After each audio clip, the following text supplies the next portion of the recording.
An immigrant janitor returns a lost wallet, never dreaming it belonged to the president. The thought had never crossed Miguel Alvarez's mind as his calloused fingers traced the supple leather edge of the abandoned billfold. In the fluorescent-lit emptiness of the government building's West Wing corridor, the wallet seemed almost purposefully placed, like a test of character left for whoever might pass by. Miguel's shoulders ached from 7 hours of pushing the industrial cleaning cart, the familiar scent of lemon disinfectant clinging to his uniform and skin.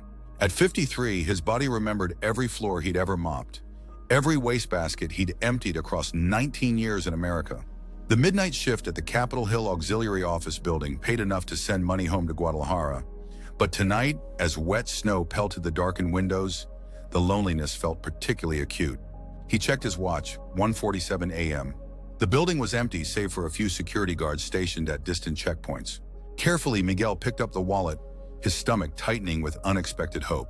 Perhaps there would be a few dollars inside, a small blessing after the letter he'd received yesterday about his sister's mounting medical bills.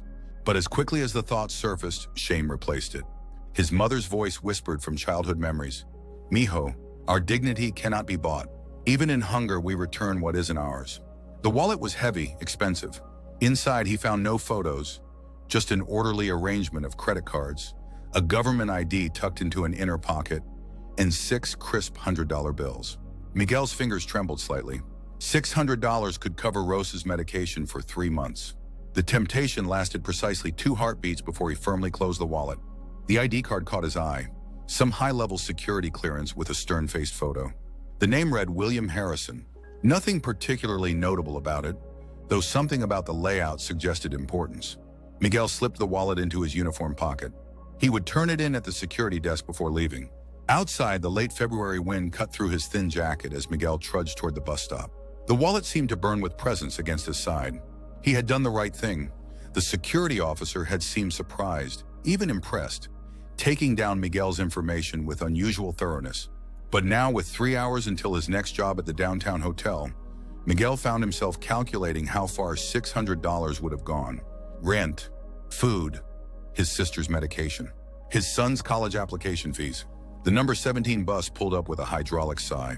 Miguel boarded, nodding to the driver who'd grown familiar with his pre-dawn commute. He settled into a seat, his body heavy with exhaustion, and watched the capital city slide by in streaks of streetlight and shadow. His tiny apartment welcomed him with silence. Miguel moved mechanically through his routine, a quick shower to wash away the smell of industrial cleaner, a mumbled prayer at the small altar bearing his late wife's photo, and finally blessed sleep. His dreams were filled with wallets falling from the sky, each one containing solutions to impossible problems. The following evening, Miguel arrived at work to find his supervisor waiting, his typically indifferent expression replaced with an uncomfortable formality. "Alvarez, you're wanted upstairs." Now, Miguel's heart plummeted. In 19 years of custodial work, being wanted upstairs had never meant anything good. His mind raced through possibilities. Budget cuts, complaints, or perhaps they discovered his second job violated some obscure policy. "Is something wrong?" Miguel asked, his accent thickening with anxiety. "Just go to office 713. "They're waiting." The supervisor wouldn't meet his eyes. The elevator ride to the 7th floor stretched into eternity. Miguel had cleaned these upper offices but had never been summoned to one.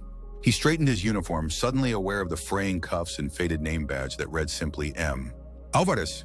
Office 713 bore no nameplate. Miguel knocked tentatively. Come in," called a woman's crisp voice. Inside, Miguel found himself in an austere anteroom where a professional-looking woman sat behind a desk bare, except for a phone and laptop. Her sharp eyes assessed him instantly.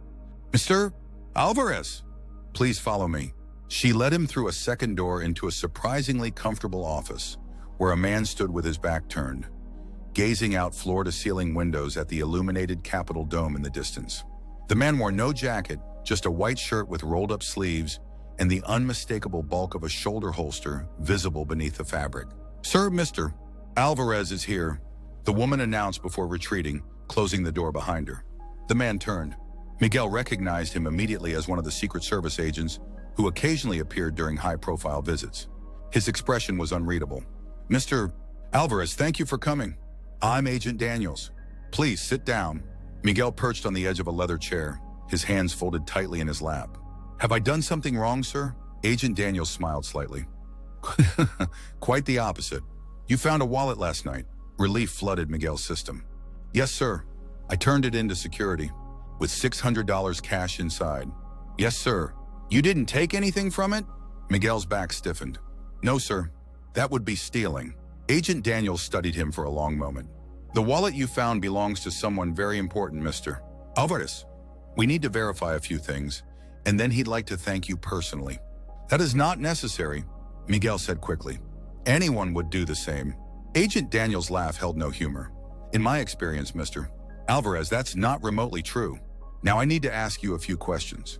For the next 30 minutes, Miguel answered a barrage of questions about his background, his immigration status, legal with a green card obtained 16 years earlier, his family in Mexico, his employment history, and even his daily routine.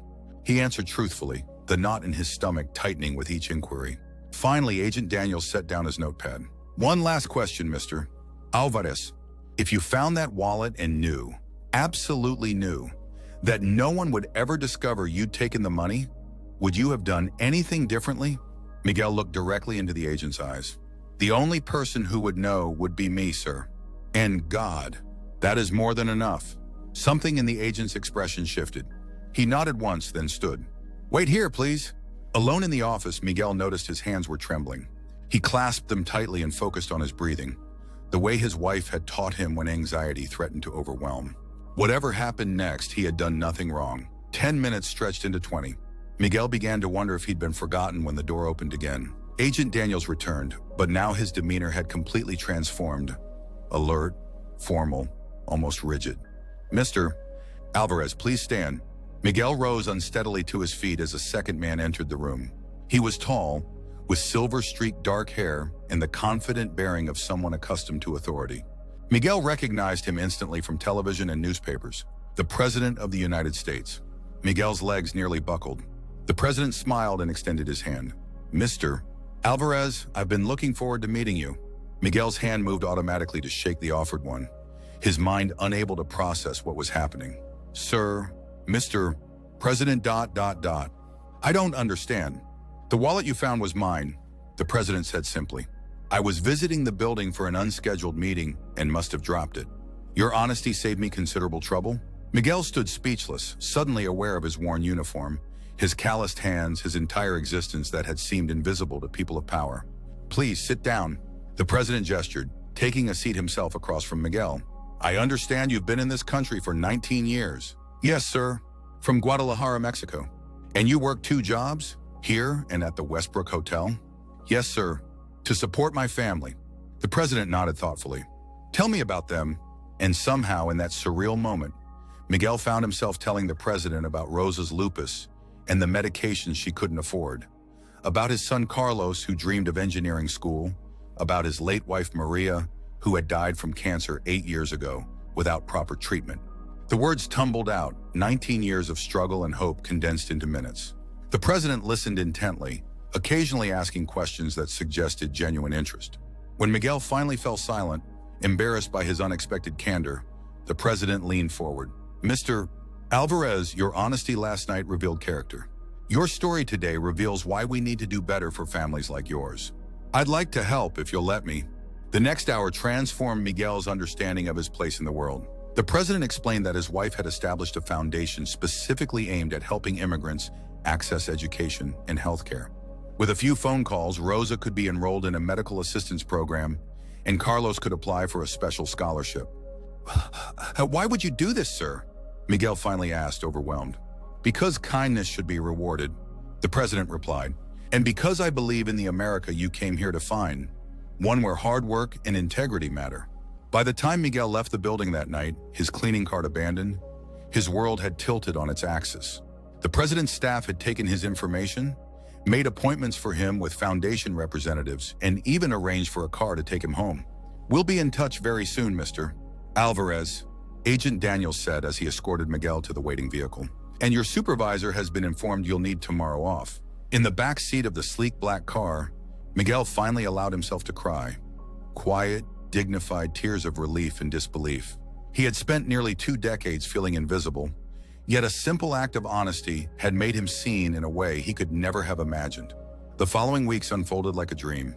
Rosa was enrolled in a comprehensive treatment program that covered all her medications. Carlos received not only scholarship information, but a personal letter of recommendation from the president himself for his college applications. Miguel's own life transformed too. The president's foundation offered him a position as community liaison, working with immigrant families navigating healthcare and education systems. The position paid nearly twice his combined janitorial salaries. "We need people who understand the challenges firsthand," the foundation director explained. "Your experience and integrity are exactly what we're looking for." 4 months after finding the wallet, Miguel stood in the Rose Garden among a small group invited for a special ceremony. The president was announcing a new initiative to expand healthcare access for working immigrants, and Miguel had been asked to share his story. His new suit felt strange after years in custodial uniforms. His son Carlos stood proudly beside him, recently accepted to 3 engineering programs with full scholarships. On Miguel's other side was Rosa, flown in from Guadalajara for the occasion. Her health improved enough for travel. As the president approached the podium, he caught Miguel's eye and nodded slightly. The gesture carried a weight of mutual respect that Miguel would never have thought possible in his former life. "Today we recognize that our nation's strength comes from people who do the right thing even when no one is watching," the president began. "People like Miguel Alvarez, who found my wallet late one night while working as a janitor in a government building." A soft ripple of laughter moved through the audience at the unexpected connection. Miguel could have taken the money inside and no one would have known. Instead, he turned it in without hesitation. When I asked him why, he said something I'll never forget. "The only person who would know would be me. And God. That is more than enough." Miguel felt warmth rise in his cheeks as the crowd applauded. The president continued, outlining the new initiative while occasionally referencing Miguel's family struggles as examples of the challenges the program would address. When it was Miguel's turn to speak, he approached the podium with nervous dignity. The microphones, the cameras, the rows of attentive faces, all were so far removed from the solitary midnight corridors he had mopped for years. He took a deep breath and began in his accented English. 19 years ago, I came to America with empty pockets but a full heart. I believed this country rewarded honest work and good character. Some days, pushing my cleaning cart through empty hallways at midnight, I wondered if I had been wrong." His voice strengthened as he continued. "But I was not wrong. America noticed me when I was invisible. America remembered me when I thought I was forgotten." He glanced at the president. "I returned a wallet, never dreaming it belonged to the president. Now I understand that in America, doing the right thing matters. Not because of who might be watching, but because of who we choose to be when no one is." That night, back in his apartment, which he would soon leave for a modest house closer to his new office, Miguel sat with Carlos and Rosa, marveling at the journey a single moment of integrity had sparked. "Papa," Carlos said quietly, "you always told me character matters more than luck. I think maybe they're connected." Miguel smiled, remembering countless nights of doubt, of wondering if his sacrifices would ever amount to anything. "Perhaps you're right, mijo. But remember this, the wallet could have belonged to anyone, and I would have returned it the same way. It wasn't the president's position that mattered. It was doing what was right." Rosa took his hand, her fingers stronger than they had been in years. "Miguel, you've always been the wealthiest man I know. Not in money, but in dignity." As snow began to fall outside, dusting Washington, D.C. in gentle white, Miguel thought about the millions of invisible people still pushing brooms, washing dishes, and driving taxis across America. People with dreams and integrity whose wallets might never be found by presidents. His new position wouldn't change the world for all of them, but for some, the families he would help navigate systems that had once seemed impenetrable to him, things would be different. And perhaps that was enough, to take the blessing of being seen and use it to help others become visible too. Years later, when asked about the turning point in his life, Miguel would always say the same thing. "I found a wallet." But what I really discovered was that no act of integrity is ever truly small, and no person is ever truly invisible. The immigrant janitor who returned a lost wallet never dreamed it belonged to the president. But in that simple act of honesty, he found something far more valuable than the money inside. He found his place in the American story, where character still matters and second chances wait in the most unexpected places.